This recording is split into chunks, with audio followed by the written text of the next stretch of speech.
How you doing, YouTubers? Robbie Ray here. I put a couple of these Compustar 925S remote start systems in. Put one in my wife's car, it was fine. Put one in this truck as a 95 F-150. And it only lasted about 3 weeks and then it burned out. Had to fight with the seller a little bit on eBay, but was able to get a refund. But I like the unit, so I bought another one because it does have a good range. I think it says 1,500 foot, and it really does have a pretty good range on it. The problem that I realized was, and I wish I could show you the picture I have on my phone here, but I'm not really good at editing these things yet. The problem was this little tiny module. See if you can get a good look at it. I'm not going to go with all the things of putting it in, but right back there with that white label on it, I think it says CM900 on it. You know, they make everything so tiny nowadays.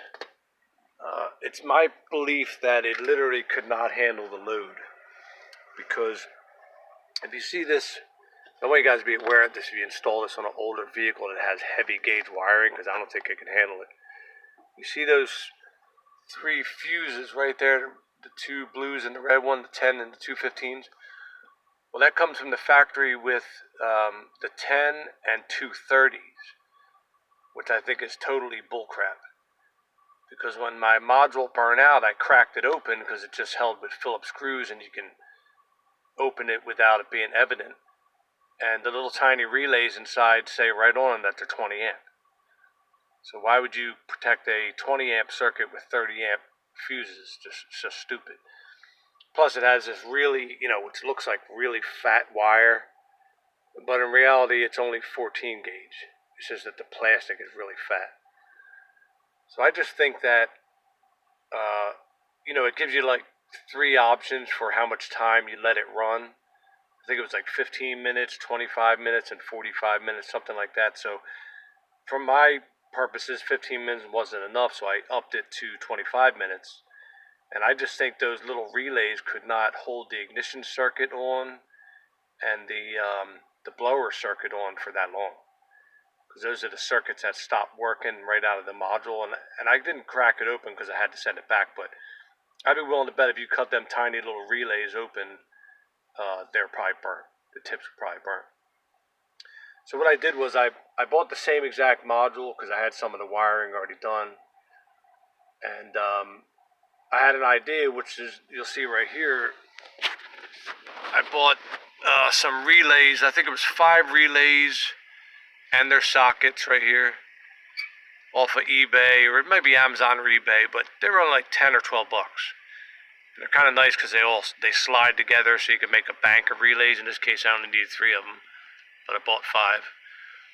So what I did was I'm using, the module has, it has a bunch of outputs if you want to use them, but for the main outputs are starter. So I ran this one as starter, ignition, and this one blower, the heater fan. So basically what I'm doing is I'm using the tiny relays within the module to trigger true 30 amp relays. And just to protect the circuit, I dropped these all the way down to like 15 amp fuses, because now there's almost no load on that module at all. It's literally only just triggering the tiny coils within the relays here. Now, I don't know how much knowledge everybody has on that. I'm not going to get into it like every detail, but I do this kind of work all the time, so I know how to wire up the relays and stuff. But I just wanted to point out that probably a lot of these newer remote start modules are real tiny, and I just think they can't handle the heavy load. Like, this is the ignition switch on the original Ford, and it has some monster wires coming off that thing. I mean, you could tell they're designed for a lot of amps. So I put it in today and I tested it and it works. If it doesn't hold up, I'll make another video, but it's my belief that that's going to be what you'd have to do if you're going to do one like an older application, because newer cars, ignition switches and all these things are triggering relays anyway, but I think a lot of this one is actually direct circuits, to certain things. But so I wanted to show one other thing is, there are a ton of ways to do this, but I have found a way that I think does the least butchering to your original wiring.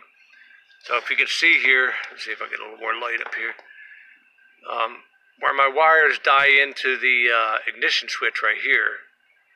And again, I'm not going to get into which ones are which. You can look up stuff and probe them yourself. But like right here, the green one is the actual module's ignition circuit, and that, let's see, red with a green stripe is the truck's. So as you can see, I got it real neatly dyed in, and I'm going to show you how I do that, which I think is a great way to do it. It's got a shrink tube over it now. But I think the way to do this with the least butchering is like this. I'm going to show you here. Let me set this up real fast. Because by the way, they're all soldered. So I'm just going to use an example here. This is a relay wire I didn't use, but I would take each terminal out of the ignition that I'm going to use and figure out how to extract it. These things always have a, you see that little, let me see if it'll focus. There's a little barb on the end of that thing. There it is. And it'll be the same thing in that ignition plug up there. You just got to figure out how to, release that little pin and extract it. So I would extract the one out that I want, and then I'll find the proper size on this style stripper, right? And then just make a little, cut, don't cut the copper, just a cut on the plastic a little ways back. And once I have that cut like that, then take a razor blade and just make a little straight cut and peel the plastic off just, so far down. Because then you could take your, let's say this is the wiring for your module or your, your remote start, and you can lay it in there just like that, copper to copper, just like that. And then I take some other, just, any wire you have and strip it real far like this. It's a pain in the butt to strip it that far, but, and then you can use, literally, I don't know if you can see it, enough light, but just cut off one of the hairs and then use it to, because it just makes it easier to solder. Use it to wrap around. Let me see if I can get a good view of it.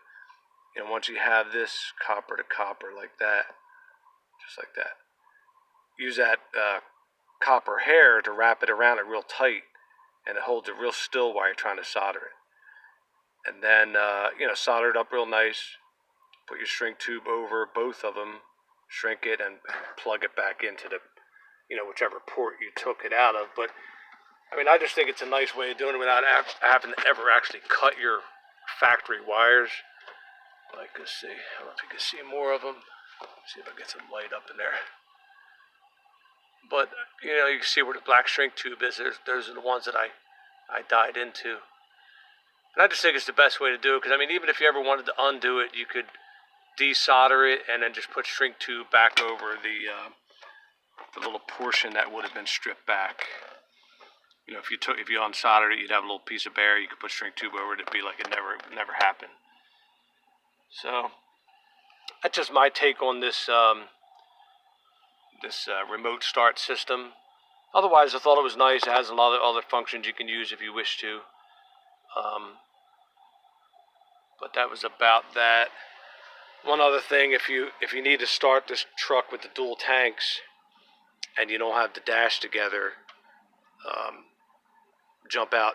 Well, I use it, by the way, like I said in my other video. Hang on. See, I got a fuse there in case I do something wrong or stupid. It never hurts to have a little protection.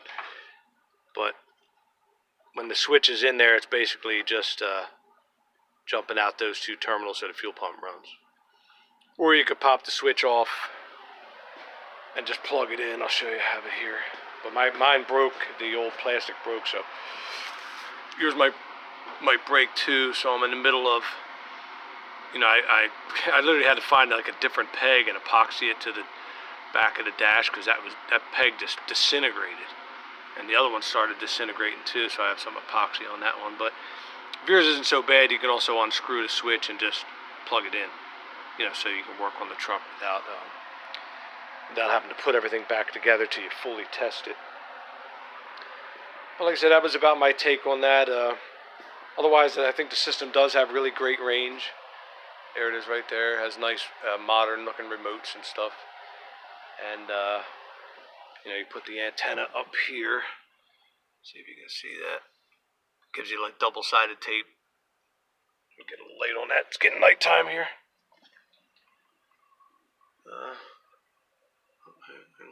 Yeah, see? They give you nice double-sided tape. To stick it to the windshield. Then you take your wire down your A-pillar. You know, behind the dash. You know, I had all this crap taken off earlier. You see some of the dash is still taken apart.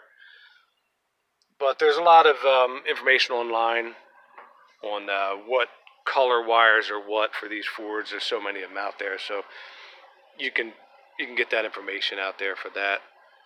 And another thing is these things, these books that come with these, they're designed for professional installers. So hang on, let me get in the light here. So they're just very, very vague in the way they describe stuff. I don't know if it's going to be able to focus, but you know, I have a bigger copy. That's another thing. The book is look how tiny it is compared to my hand. You know, I'm getting old. I can barely read the dang thing. So I took it to work.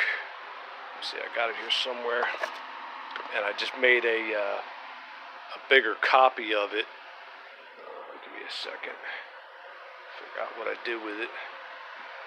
I got it. There you go. Yeah. So, forgive me, I do not know how to edit these things properly yet. I'm hoping to make my videos better in the future. Okay.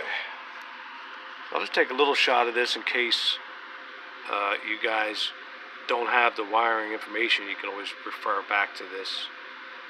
But that's like the main plug right here. We're telling you what all the bigger wires are doing. And then it goes into all these smaller wires. Some of them you do use, like if you want a tack sense and hood pin. I did put the hood pin safety protection in. That way if the hood's up and I'm working near that fan and I accidentally lean on the button, I can't chop my fingers off. I didn't put it in my wife's car because it's a little electric fan. A lot less likely to happen. Then it has a bunch of unused plugs and stuff for, I guess, expansion and things that, you know, you can do with it. But that was pretty much it. You can make it work your door locks, all sorts of things if you want. You can beep the horn. I kind of just went for the basics on this. But that's it right there. But I'm pretty happy with the product. I think the only reason the first one failed is because I think it's just really geared for newer cars. It's not made for those monster wires you're going to have on like an older truck like this. But of course, I wish they would have said that or gave you some kind of, you know, heads up on that. But that's about it. Hope you guys get one of these and put it in, because man, I'll tell you, it's great. You know, I live in the Northeast and I don't have to go out there and scrape the ice off the windshield and all that stuff. So if you don't have one in yet, I would recommend getting one. It was about, I think it was $58 with free shipping. So, you know, a little challenging to put in if you're not experienced, but I think if you're watching enough of these videos, you'll get it. All right, guys, thanks for watching, and see you next time.